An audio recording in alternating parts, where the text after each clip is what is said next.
భారతదేశంలో ప్రతి రాష్ట్రం తనకంటూ ప్రత్యేకమైన దేవాలయ విశేషాలను కలిగి ఉంటుంది. అయితే ఒడిశాలోని ఎగిరే హనుమాన్ ఆలయం అనేది విశేషమైన చారిత్రక, ఆధ్యాత్మిక ప్రాధాన్యత కలిగిన క్షేత్రంగా ప్రసిద్ధి చెందింది.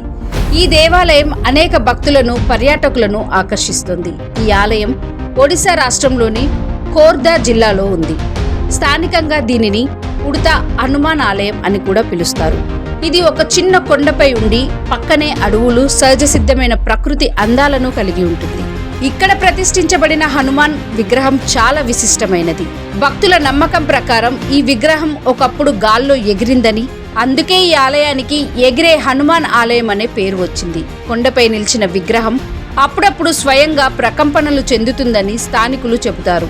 ఆలయంలోని విగ్రహం ఆకృతి, శిల్పకళా రీతులు ప్రాచీన కట్టడ నిర్మాణ శైలిని ప్రతిబింబిస్తాయి. ఒకప్పుడు రామాయణ యుద్ధ సమయంలో హనుమంతుడు లంకకు వెళ్లేటప్పుడు ఈ ప్రదేశంలో విశ్రాంతి తీసుకున్నాడని చెబుతారు. అదే సమయంలో ఆయన శక్తివంతమైన రూపం ఇక్కడ ప్రతిష్ఠించబడిందని, తరువాత స్థానికులు దేవాలయంగా అభివృద్ధి చేశారని కథనముంది. ఎగిరే ఆలయం అనే పేరు ఆయన ఆకాశ మార్గ ప్రయాణాన్ని సూచిస్తుంది.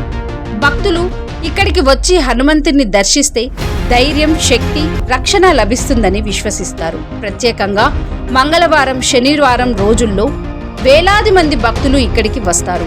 రామనవమి, హనుమాన్ జయంతి వేడుకలు ఇక్కడ అత్యంత వైభవంగా నిర్వహించబడతాయి. ఆలయం కొండపై ఉండడం వల్ల భక్తులు పైకి చేరుకున్నాక సుందరమైన ప్రకృతి దృశ్యాలను కూడా ఆస్వాదించవచ్చు. ఇది భక్తులకు మాత్రమే కాకుండా పర్యాటకులకు కూడా ఒక ఆకర్షణీయ కేంద్రంగా మారింది. స్థానికులు హనుమంతుడిని గ్రామ రక్షకుడిగా భావించి ప్రతి సంవత్సరం ప్రత్యేక పూజలు నిర్వహిస్తారు.